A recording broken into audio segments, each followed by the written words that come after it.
हम सब परिश्रम करते हैं और हमें इसका फल भी मिलता है, किंतु कई बार ऐसा होता है कि परिश्रम हम करते हैं किंतु श्रेय किसी और को मिल जाता है या कोई और ले जाता है। अब ऐसे में हम निराश हो जाते हैं, हताश हो जाते हैं, उसके पश्चात कार्य करने में मन नहीं लगता।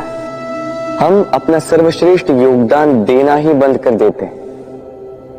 चिंतित रहते हैं कि यदि पुनः मैंने ऐसे ही परिश्रम किए और पुनः इस परिश्रम का श्रेय कोई और ही ले गया तो परिश्रम करके ही क्या लाभ है। और इसका परिणाम ये संसार आपको निकृष्ट मानने लगता है।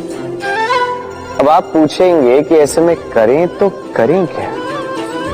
आपको एक बात बता दूं कि यदि आप इस बात की चिंता ही न करें कि आपके परिश्रम का श्रेय किसी और को जाएगा तो आप इस संसार में महान से महान कार्य कर सकते हैं, हर बार स्वयं से ऊपर जा सकते हैं। और ये सीढ़ी बड़ी लंबी है।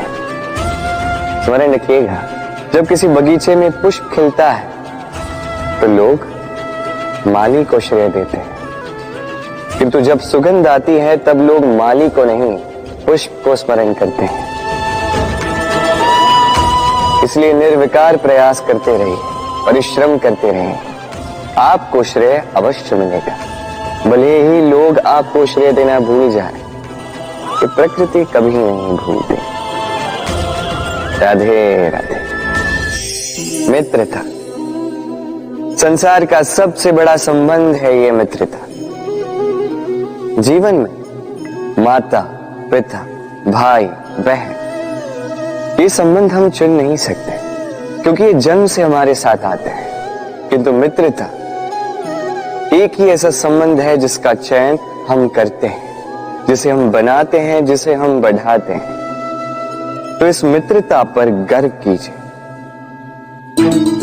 जिसे आपने मित्र चुना उस पर गर्व कीजिए। यदि आप दोनों साथ हैं तो उस पर गर्व कीजिए। यदि आपका मित्र जीवन में आगे निकल जाए, सफल हो जाए, तो गर्व के साथ कहिए कि ये सफल व्यक्ति मेरा मित्र है। यदि आपका मित्र किसी कारणवश पीछे रह जाए, किसी विपदा में फंस जाए, तब भी गर्व के साथ खड़े रहिए और कहिए कि ये मेरा मित्र है। मित्र के साथ एकजुट होकर खड़ा रहना किसी भी परिस्थिति में, चाहे अच्छी हो चाहे बुरी, यही मनुष्य की सबसे बड़ी परीक्षा है। और जो इस परीक्षा में उत्तीर्ण हुआ, समझ लीजिए ये विपदा उसके जीवन में कभी आ ही नहीं सकती, ना उसके ना कभी उस मित्र के। तो आइए और मेरे साथ प्रेम से कहिए राधे राधे। देखो तो ये संसार कितना सुंदर है, किंतु वास्तविक सत्य ये है कि इस संसार में सब कुछ नश्वर है। जो कल था वो आज नहीं है, जो आज है वो कल नहीं था, और जो आज है वो कल भी नहीं होगा। प्रत्येक व्यक्ति अपने अपने समय पर काल को प्राप्त हो जाता है। इस रूप का नाश करता है बुढ़ापा, प्राणों का नाश करती है मृत्यु, आलस्य, ईर्ष्या धर्म का नाश करते हैं, और क्रोध संबंध का नाश करता है। किंतु एक ऐसा भाव है जो अकेला ही सारे गुणों का नाश करने में सक्षम है, और वो है अभिमान। इसलिए ज्ञान को स्वयं के पास आने दीजिए, किंतु अभिमान को कदापि नहीं, क्योंकि यदि ये अभिमान आपके पास आ गया तो जीवन में जो कुछ भी आपने अर्जित किया है, चाहे वो गुण हो, चाहे वो धन हो, चाहे वो मित्र हो, चाहे वो आनंद, सबका नाश हो जाएगा। राधे राधे। इस पुष्प को देख रहे हैं, कितना सुंदर खिला हुआ है ये पुष्प, और इसका कारण क्या है आप जानते हैं? ये पुष्प नहीं जानता कि कल इसके साथ क्या होने वाला, और ना ही ये पुष्प जानना चाहता है। ये नहीं जानता कि कल ये किसी सुंदरी की केश सज्जा में लगेगा या किसी अर्थी पर शोक का प्रतीक बनेगा। ये जीता है तो केवल आज, केवल वर्तमान, और इसीलिए स्वयं भी महकता है, दूसरों को भी महकाता है। स्मरण रखिएगा, सुखी जीवन का मूल मंत्र यही, ना जीवन की चिंता, ना मृत्यु का भय, जो है वर्तमान। इसी वर्तमान को जिए, इसी वर्तमान को भोगे और इसी वर्तमान में अपना आनंद ढूंढे। स्वयं सुखी रहे और सबको सुखी करे। राधे राधे। चलिए आपसे एक प्रश्न पूछता हूं, स्वर्ण और लोहे में अंतर क्या है? अब अधिकतर लोगों का उत्तर यही होगा कि स्वर्ण बहुमूल्य है। स्वर्ण का मूल्य लोहे से कहीं अधिक है। उचित है, किंतु हमें यह बात नहीं भूलनी चाहिए कि स्वर्ण हमारे श्रृंगार का कार्य करता है, हमें तनिक और सुंदर दिखाता है। दूसरी ओर लोहा उन सैनिकों की ढाल और तलवार बनकर रक्षा करता है जो सैनिक हमारे प्राणों की रक्षा करते हैं। ये सैनिक नहीं तो हमारे प्राण। अब बताइए, स्वर्ण का मूल्य अधिक होने से क्या लोहे का मूल्य कम हुआ? कदापि। इसी प्रकार इस जीवन में आप चाहे जितने प्रयास कर लें, कुछ न कुछ ऐसा अवश्य होगा जो आपको कभी नहीं मिलेगा, और इसके कारण स्वयं को हीन समझ लेना अनुचित है। हो सकता है आपके पास वो गुण हो जो संसार में और किसी के पास भी नहीं है, तो उस गुण को समझिए, उसे बढ़ाइए और उसे सहेज करें। स्मरण रखिए, संसार में प्रत्येक व्यक्ति विशेष होता है और संसार में सभी को सब कुछ नहीं मिलता। स्वयं देख लीजिए, स्वर्ण को जिस दुकान में सहेज कर रखा जाता है, उस दुकान के ताले लोहे से ही बने। राधे राधे। सागर कितना विशाल होता है ये सागर, क्या नहीं कर सकता ये सागर? क्षण भर में त्राही त्राही मचा सकता है, प्रलय ला सकता है, संसार मिटा सकता है। ये सागर जीवन ज्योति बुझा सकता है। यदि कुछ नहीं बुझा सकता तो एक प्यासे की प्यास। दूसरी ओर ये गागर इतनी छोटी है कि गोपियां एक साथ 10-10 लेकर चल सकती हैं, किंतु यही छोटी गागर 20 की प्यास बुझा सकती है। अब बताइए, जल सागर में भी है और गागर में भी, फिर इतना अंतर क्यों? यहां पे अंतर है तो भाव के स्वभाव में।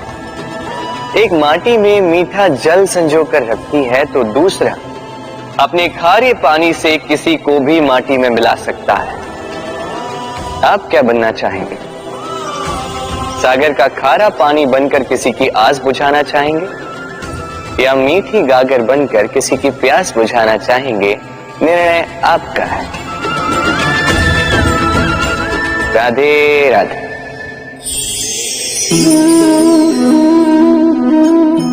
बालपन में एक बात थी जो मुझे कभी समझ नहीं आई। मैं सदैव आश्चर्यचकित रहता था कि ऐसा कैसे हो सकता है।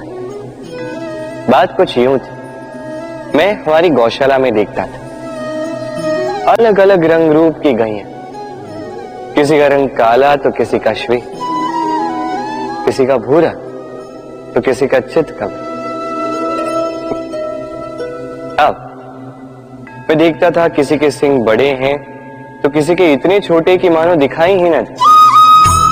कोई गैया आकार में छोटी थी तो कोई तनिक बड़ी, किंतु जब ये सारी गैयाएं दूध देती थी तो मैंने देखा सब कुछ तो समान, रंग समान, स्वाद समान, गुण समान, पौष्टिकता समान। अब मैं ये समझ नहीं पाया, मेरी दृष्टि में तो सारी गैयाएं अलग अलग थी। मैंने सोचा मैं मैया से पूछता। मैंने मैया से पूछा, मैया ने मुझसे कहा, कान्हा, रंग रूप बदलने से गैया की वास्तविकता तो नहीं बदलती ना, गैया तो गैया ही रहेगी।